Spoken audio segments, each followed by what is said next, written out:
Bonjour, moi c'est Léna et bienvenue sur ma chaîne. Aujourd'hui, j'avais envie de vous parler de quelques-unes de mes trouvailles, mais cette fois-ci uniquement pour la couture.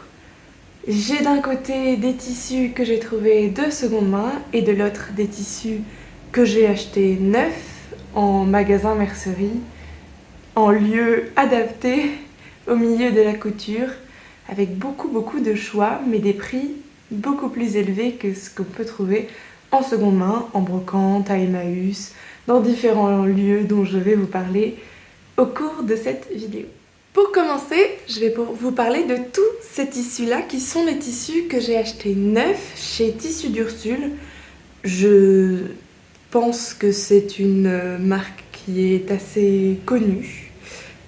En tout cas, c'est un lieu dans lequel les entrepôts sont très grands et les rouleaux de tissus sont à profusion, mais à des prix qui, à mon sens, sont assez élevés.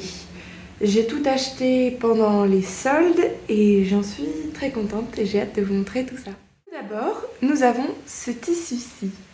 J'aime beaucoup la texture qu'il y a sur ce tissu avec les petites reprises, avec les petites effiloches qui permettent de donner cette impression de petits nœuds sur le tissu. Ça lui donne une dimension un peu différente et une texture que je trouve intéressante.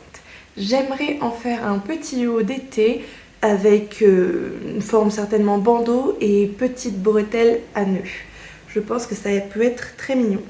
Et petite bretelle, pas ficelle, grosse bretelle même, oui, grosse bretelle rectangulaire avec nœud. Je pense que ce serait très mignon. Je pense aussi qu'il me faudrait une doublure, puisqu'il est quand même assez transparent, je trouve. Je vous laisse voir de vous-même, mais oui, c'est certainement quand même assez transparent. Ensuite, je vais vous montrer le reste des tissus. Tous les tissus que j'ai achetés chez Tissus d'Ursule ne sont pas des tissus forcément faits pour faire des vêtements, mais ce ne sont que des tissus que j'aimerais utiliser pour faire des vêtements. Je vous montre et je vous explique. C'est le cas de celui-ci. Ce tissu-ci est légèrement ciré. C'est un tissu qui est plutôt fait pour l'ameublement. Ça n'est pas non plus une toile cirée, mais ça n'est pas un tissu qui est normalement utilisé pour faire des vêtements.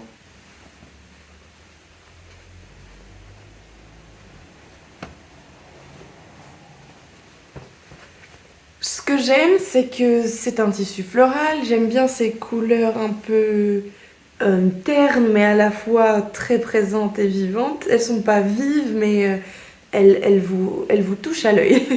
Et ce que j'aimais aussi, c'est le fait que c'est un tissu qui est beaucoup plus rigide que les autres.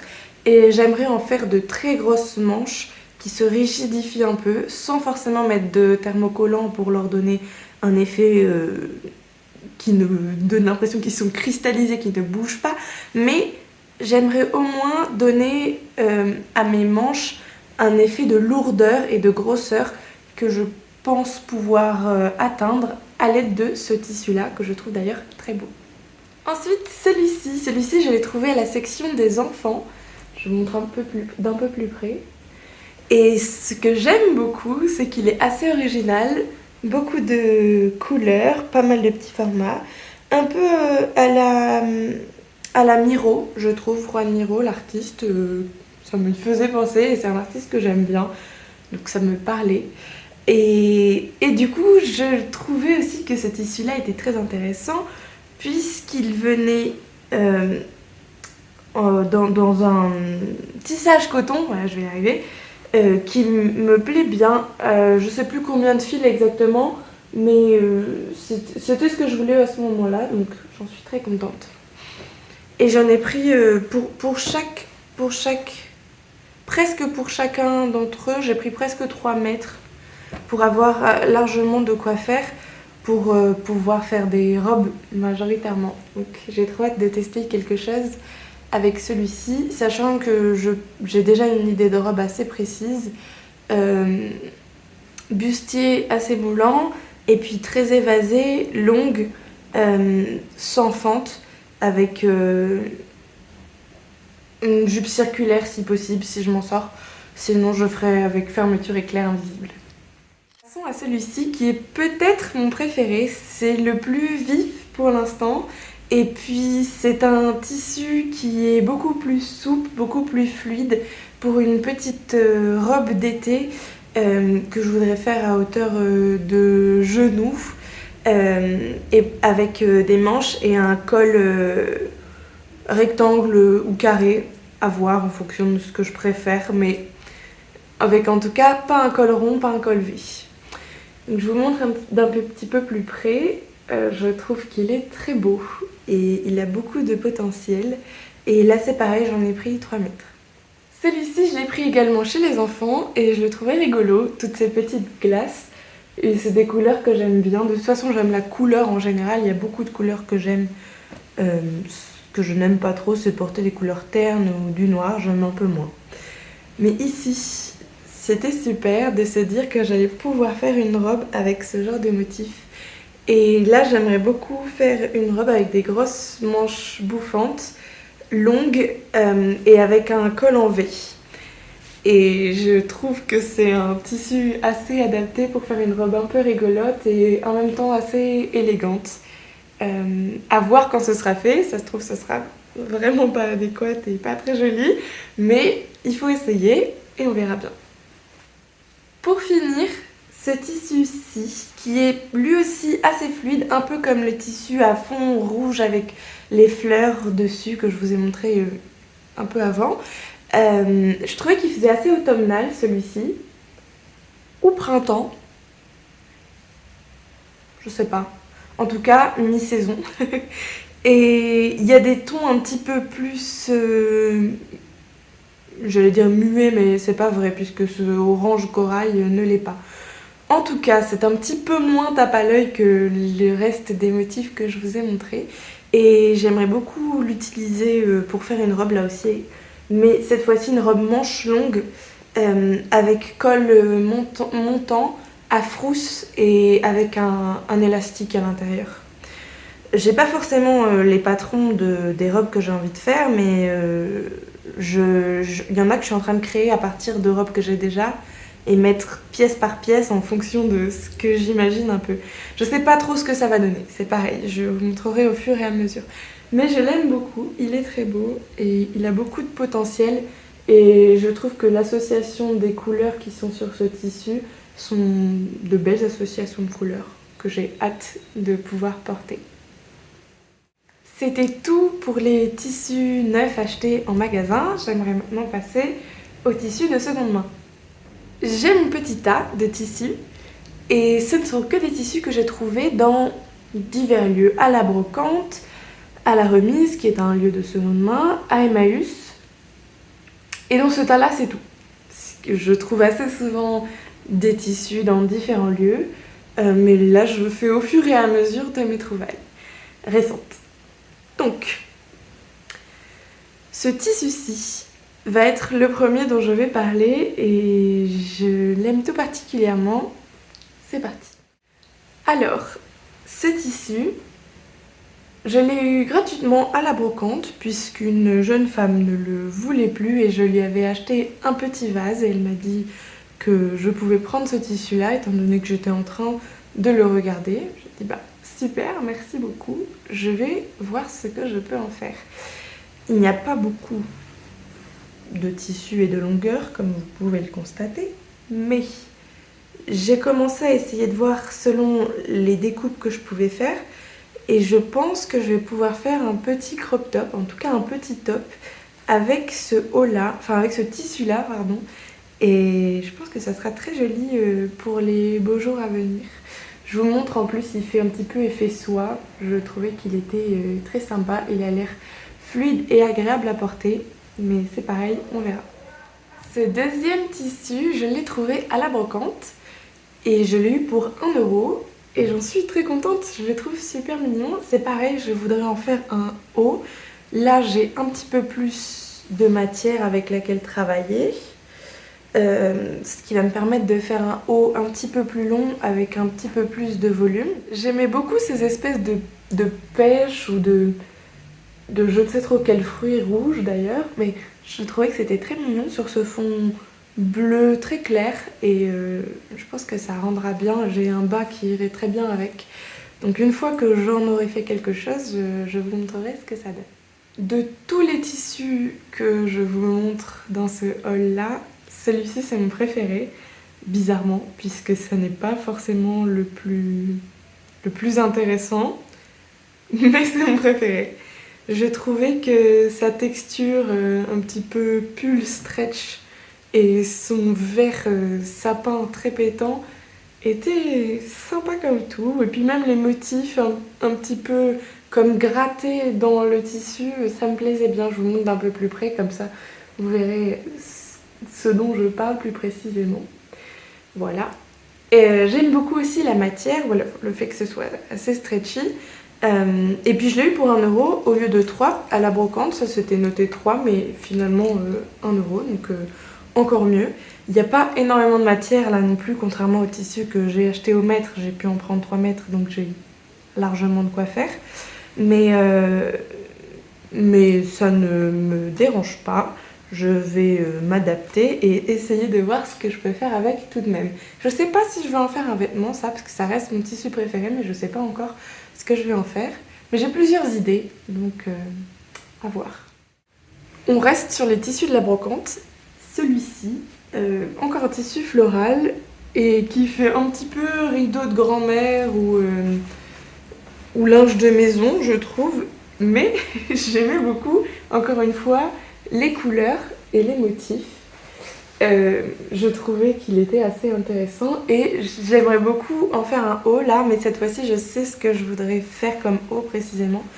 Un haut assez structuré avec de grandes manches ballons mais qui viennent se fermer en étant plus resserrées sur les avant-bras et un petit handcuff au bout avec comme des boutons de manchette ou des boutons tout court au bout des manches au niveau du poignet. En tout cas, j'ai hâte de l'utiliser et je le trouve très joli. Et lui aussi 1€ à la brocante. Maintenant, pour les tissus que j'ai trouvés à la remise. Il y a celui-ci avec des petits hippopotames ou... Moi je dis que c'est des hippopotames. Dites-moi, qu'est-ce que vous en pensez? Quel est ce petit animal rigolo et mignon? Alors pourquoi est-ce qu'un hippopotame aurait une espèce de queue palmier? Je ne sais pas. Mais j'aimais bien imaginer que c'était un petit hippopotame qui me plaît beaucoup et que j'aimerais réutiliser pour faire un sac. Je trouvais que ça ferait un sac original. J'aime bien les sacs avec des motifs un peu étranges ou rigolos et je pense que c'est tout à fait adéquat pour le prochain sac que je vais faire. J'ai pas mal de matière pour faire un sac. J'ai le double de cette longueur, puisque là il est plié en deux. Donc ça devrait aller très bien. Et puis ça m'a coûté 2€, ce morceau de tissu là à la remise. Encore à la remise, j'ai trouvé ce deuxième tissu, celui-ci que j'imaginais utiliser un peu plus comme doublure ou fond de sac, mais j'aime beaucoup cette couleur, donc finalement selon ce qui me reste comme tissu, peut-être même que je m'en ferai un élastique à cheveux puisque j'aime bien et quand on a des chutes de tissus, je trouve ça toujours bien de faire autre chose avec. Et les espèces de gros chouchous, un peu chunky chouchous là, je pense que c'est une bonne manière de réutiliser ces chutes de tissu, puis cette couleur irait bien dans mes cheveux je pense. Donc c'est l'idée que j'ai et c'était également 2€ à la remise. Pour finir, il me reste un tissu que j'ai trouvé chez Emmaüs. Donc c'est ce tissu-ci que j'ai trouvé chez Emmaüs et qui, au départ, je pense, devait être fait pour être une nappe.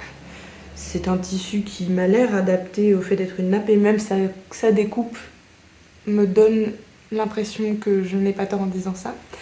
Et j'aimais beaucoup déjà ce rose, je le trouvais assez sympa pour en faire une robe très longue, un petit peu même extravagante. J'ai plusieurs idées de design en tête. Quelque chose à la fois élégant et à la fois un peu princesse. J'aimais bien aussi le filage, le surfilage sur le tissu qui donnait cet effet holographique un peu quand le tissu bouge. Je trouvais ça assez intéressant et je me demande ce que ça donnerait porté sur une robe et sur une jupe aussi. Et là j'ai vraiment beaucoup de tissu, j'ai 2,80 m, j'ai presque 3 mètres de tissu, donc je vais avoir de quoi faire. C'était tout pour les tissus, mais j'ai quand même une dernière petite chose à vous montrer et qui est vachement importante pour moi, surtout que je fais beaucoup de sacs, beaucoup de pochettes, c'est ce que je préfère faire en couture en ce moment. Et du coup j'ai besoin de fermeture éclair.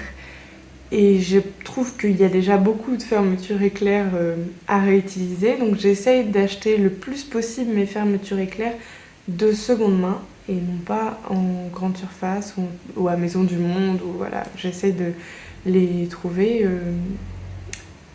qui ont déjà été utilisées ou de les enlever de vêtements sur lesquels elles sont en très bon état, mais vêtements qui vont peut-être être jetés. L'idée c'est de réutiliser le plus possible, même si c'est pas grave d'acheter neuf, hein, mais j'essaye de réutiliser le plus possible.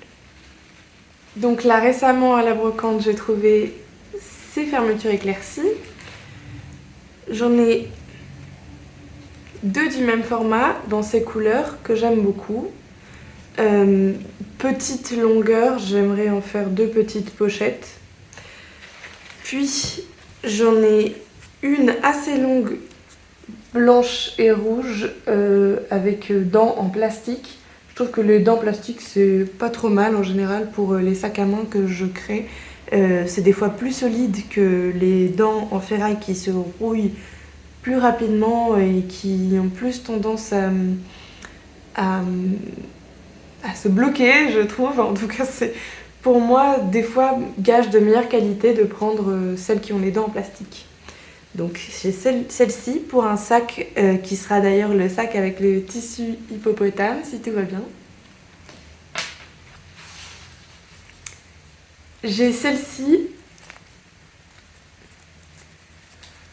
toujours les dents plastiques, puisque comme je le disais je préfère, en bleu marine pour un sac à main dont j'ai fait les découpes aussi, que je vais utiliser du coup pour le finaliser.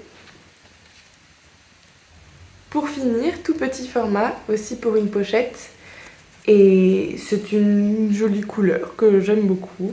Je ne sais pas encore avec quel tissu je vais l'utiliser, mais j'ai de quoi faire, je sais que je vais trouver. Et j'en ai eu pour 5 € puisque c'était 1 €, peu importe la taille. 1 € la fermeture éclair, peu importe la taille, donc 5 €. Je voulais finir en vous montrant ma petite collection de fermetures éclair de seconde main. D'ailleurs ça c'est une pochette que j'ai faite avec une fermeture éclair jaune. Je vais vous montrer pour que vous ayez une idée un peu de tout ce qu'on peut trouver. Donc j'ai cette grosse pochette qui est pleine de fermetures éclair, qui sont toutes des fermetures éclair que j'ai trouvées au fil de mes allées et venues dans les brocantes et autres lieux de seconde main. Je les trie par taille. Donc j'ai cette taille-ci, qui sont globalement que des fermetures éclair tissu et petites dents, dans ce genre. J'ai tout ce lot là. J'ai ces tailles-ci. Là j'ai un petit peu de tout et même des tailles différentes et fermetures éclair qui ressemblent à celles que je viens de vous montrer que j'ai trouvées à la brocante dernièrement. J'ai les toutes petites, celles-ci. Et j'en ai un bon petit paquet aussi. Là où j'en ai le plus, ce sont les très grandes. Et c'est pareil, j'ai à la fois des dents plastiques et à la fois des dents métal. Et j'en ai de plein de couleurs et de longueurs plus ou moins différentes, mais j'en ai un sacré tas. Donc voilà, j'ai tout ça dans cette pochette-ci et qui me coûte en plus de ça assez peu cher, puisque parfois je les achète par lot, c'est moins cher qu'1 € par fermeture éclair. De temps à autre, je trouve des lots de 5-10 fermetures éclair pour 1, 2, 3 €. Tout dépend de la brocante, du jour, de la personne, de la qualité aussi des fois de la fermeture éclair. Mais j'essaye le plus possible de trouver de seconde main mes fermetures éclair. C'est tout pour moi aujourd'hui. Merci beaucoup d'avoir regardé la vidéo jusqu'ici. Si elle vous a plu, n'hésitez pas à mettre un petit pouce en l'air et à vous abonner pour avoir plus de contenu de ma part tous les dimanches, enfin presque. J'aimerais aussi vous demander si vous avez peut-être des tissus préférés. Est-ce que vous aussi vous préférez le vert sapin comme moi ou pas? Peut-être que vous aimez plus le petit hippopotame. Enfin, quel est votre tissu préféré à vous? J'ai hâte de vous montrer mes éventuelles productions par la suite avec tous ces nouveaux tissus que j'ai trouvés. On va faire les choses petit à petit parce que je ne peux pas tout faire en même temps. Mais au fur et à mesure de mes petites créations, je vous montrerai ce qu'il en est. Merci encore et à dimanche prochain si tout va bien.